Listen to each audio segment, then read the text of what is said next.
it is slightly odd exposing it. It's a bit like being seen in your underclothes or something. I mean, it's the mess that's produced the book in the end. So Fingersmith is set in the 1860s. Its main character is Sue Trinder, who's grown up in a kind of thieves' kitchen in Dickensian London. She's approached by a con man, Richard Rivers, known as Gentleman, who wants her to impersonate a lady's maid. He plans to rob an heiress, Maud, of her fortune, so he installs Sue as Maud's lady's maid. So it's a dastardly plot that sort of develops in unexpected ways when the two girls form an attachment to each other.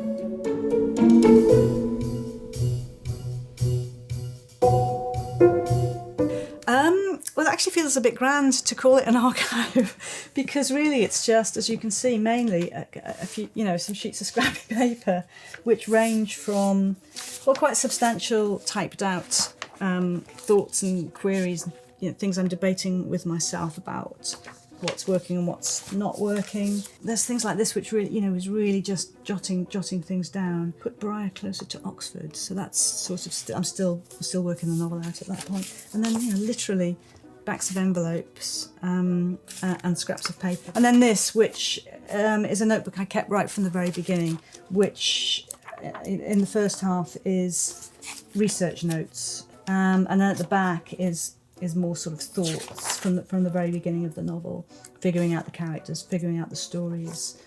Some of these will have stayed with me right to the end of the book, and others will have fallen away as I wrote. But I'm always interested in other writers. As a reader, as well as a writer, I'm interested in other authors' writing processes and getting a glimpse of what's produced a book. And I think it, like I was saying, it's just an interesting insight into the untidiness, I think, that goes into writing a novel.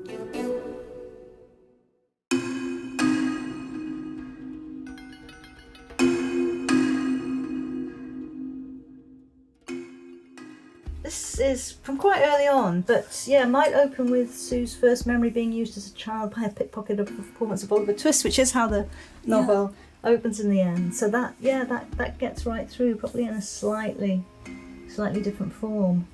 And then more sort of, this novel collapses together three discursive phenomena: the sensation novel, Mayhew-esque reportage of the underworld life, and pornography. Which sounds quite brainy, doesn't it? That's as important to me as what I'm trying to do. What's my agenda in the novel? That's as important to me as the plot, really.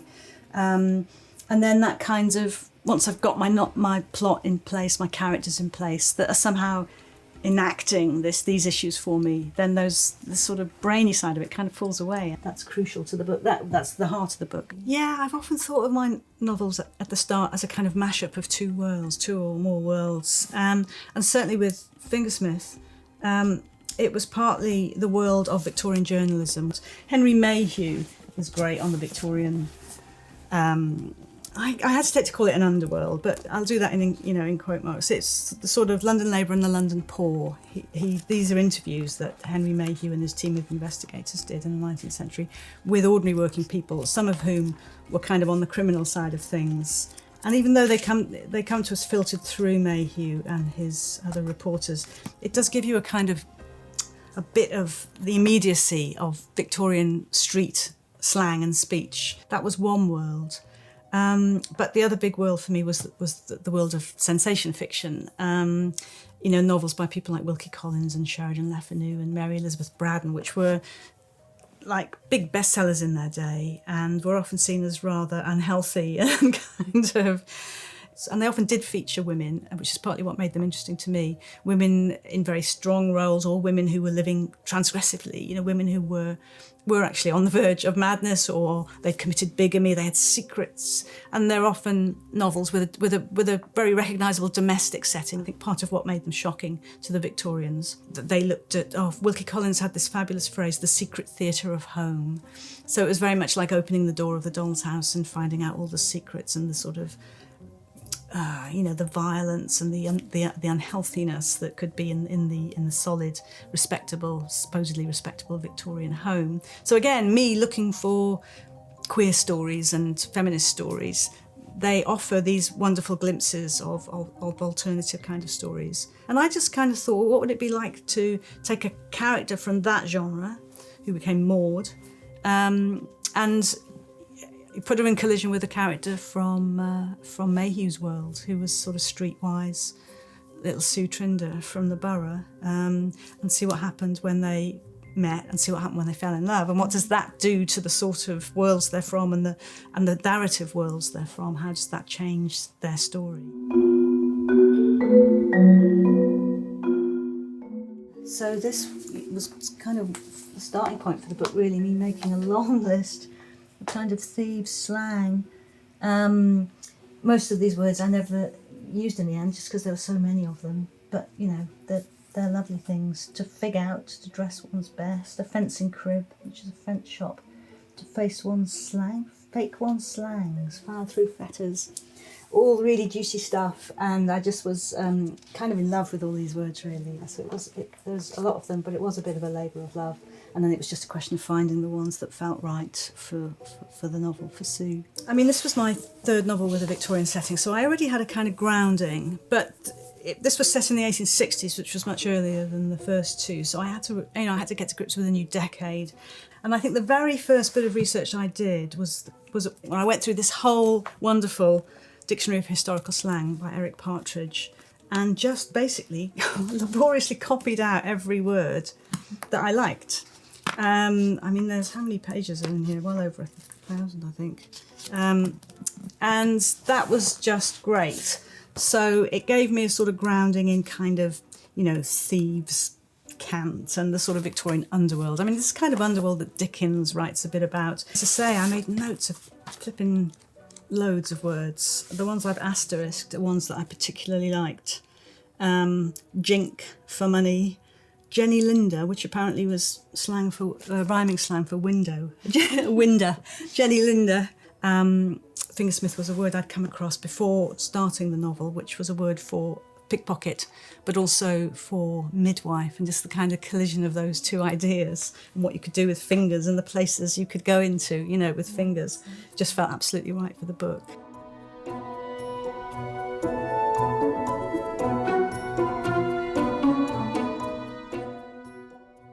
So this is my notebook where which is sort of half research notes and little drawings sometimes, like parts of a key. Sometimes there's sort of, you know, corsets and crinones and carriages on the street. But this is a page that's devoted to porn refs, I've called it. This was me going to the British Library looking at 19th century or earlier pornography, or books about pornography, steering me in the direction of books with lesbian content, books that might be useful for the novel, basically. When you're looking for lesbian history, as I've tended to do with my novels, or just the history of love and romance between women, you know, kind of intense relationships between women, when you're looking at the 19th century in particular, you're really looking at kind of fragments and hints. So that's, I mean, in some ways it's frustrating, in some ways it's liberating for a novelist, it's frustrating for a historian, but for a novelist, of course, kind of gives you a license to fill in the gaps, to make things up, which is what part of your role as a novelist, I think, is to imagine yourself into those spaces in history. But what I found was that when it came to looking at Victorian pornography, it was full of depictions of lesbian sex, some of it very jolly, you know. It's very male-authored, you know, it's completely male-authored. And these scenes with women having sex with each other, often, you know, a man will step in and take over, as is often the case in pornography even now. And the women's stuff is a bit titillating. It's a bit of a, you know, an amuse-bouche or something, and then the man shows them how it's done. So I wondered how women might have negotiated that, you know, as readers in the 19th century. And I wondered what I could do with it. You know, as somebody interested in lesbian history, here was this lovely representation of lesbian sexual fun, and could I not do something with that myself? I was looking specifically for pornography that had lesbian content, and so I began to look. I started really with histories of pornography, studies of Victorian pornography, and found my way really towards material that had any sort of lesbian content, and then just kind of copied out big chunks of it. The lesbian bits, I copied out the lesbian bits, basically. The British Library has a great collection of Victorian pornography. I was researching this book at the Old British Library, and you had to sit at a special table in those days if you were reading rude books so that they could keep an eye on you, which was a bit funny. But anyway, so I spent quite a lot of time at that desk.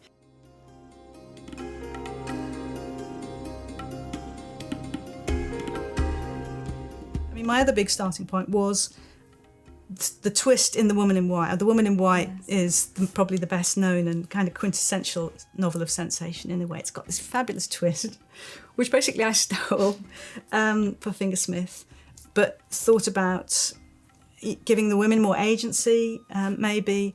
And so that was this happens, in my novel, it happens a kind of a third of the way through. So I really had to figure out, planning the novel was figuring out who's involved, why they're involved, what's going on, what they're going to get out of this, maybe who's behind them. And that's where the characters and the story came from. And so I think some of my early notes are about just getting a handle on those characters and who they might be. Sometimes the names are slightly different in these early versions. Figuring out, writing those diagrams to figure out what happens if this person inherits the money and then there's a swindle and this person gets it instead, all that sort of thing. Yes, so this, as you can see, is literally on the back of an envelope, and this is me drawing a little diagram to help me keep track of how the fortune will be inherited by the two girls and the swindle. Well, I think I've got the actual fortune worked out, £16,000. I don't know where I got that from. And this is what they would inherit, Maud getting half, Sue getting half supposedly, and then half of that going to... So basically it's me thinking through who gets what if the swindle goes ahead. I mean, it's a long novel and it's very complicated. And for that reason, I did have to have quite a lot worked out in my head in advance. It's not the sort of novel you could start not knowing where you're going. Everything has to be put quite carefully in place. This is the twist. So this is something I've sort of stuck in here. Say Maud is Mrs. Saxby's daughter, which is... so I'm still toying with the idea as if it's just occurred to me at this point, which of course it becomes central to the book. Mrs. S gives M to Sir C. I mean, that's when Mr. Lilly was... I was obviously thinking of him as Sir Christopher at that point. That didn't last. I changed my mind about that. And then twins. I must have, at one point, I'd forgotten this, thought that Sue and Maud were twins, sisters, which of course is completely different, and takes out the whole kind of sex and romance element. But yeah, I've obviously considered it seriously enough to think about the ramifications of it. But then must have just decided, there was a lot more mileage and interest in having them fall in love. So, yeah, interesting. It's nice to see that because it takes me back to a point that the very earliest stages of the novel clarifying for me that I'd forgotten about, really.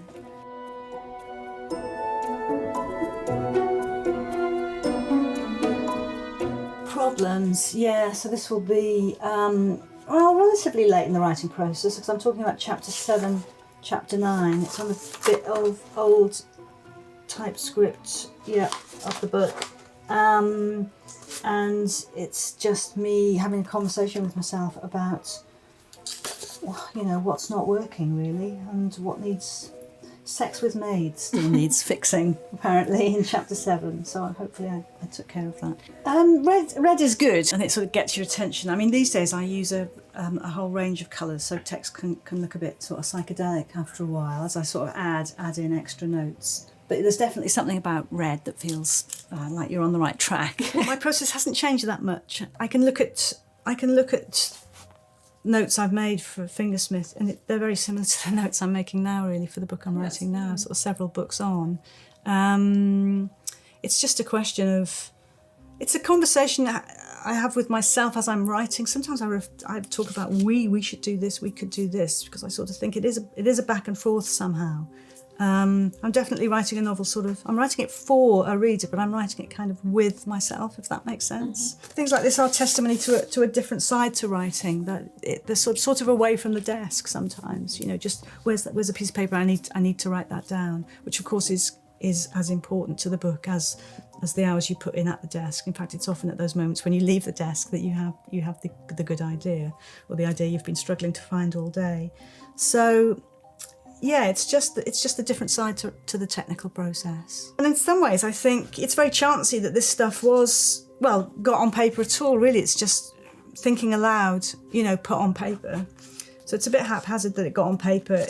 And then it's kind of haphazard again that I kept it. I think the longer you hang on to a piece of paper thinking it might come in handy, it's sort of then quite hard to throw it away. And writers often get asked if they've got writing rituals, and I don't think I have really. And yet somehow when you finish a book, you've got this bundle of papers, and there does seem something a bit ritualistic about just wanting to hang on to them somehow. Yes. I find some of them quite endearing, really, in a way. I don't know. So this is me working out the word count, 7th of July 2001, and I've got a feeling this is probably from right at the end. These are all the various documents that the text is in. 209,504 glorious words. That's insane. It can't really be that long, can it? That's mad. So I think this may even be right at the very end. So that's a bit different from... I do actually like to keep track of word count as I'm writing. I find it quite useful because I sort of know how much... I tend to write in chunks of about 10,000 words, which have often become chapters. And I sort of know how much I can cover in that. It's kind of like, 2 substantial scenes and sort of linking stuff. So if I'm sort of hitting that target, or I find I've hit that for what feels like a chapter, that's a good sign. I think it means that I've sort of covered the right sort of ground. And if it's longer or shorter, that's probably not a good sign. It does seem to work like that with me. So yeah, I do. I've always tried to keep an eye on word count, definitely.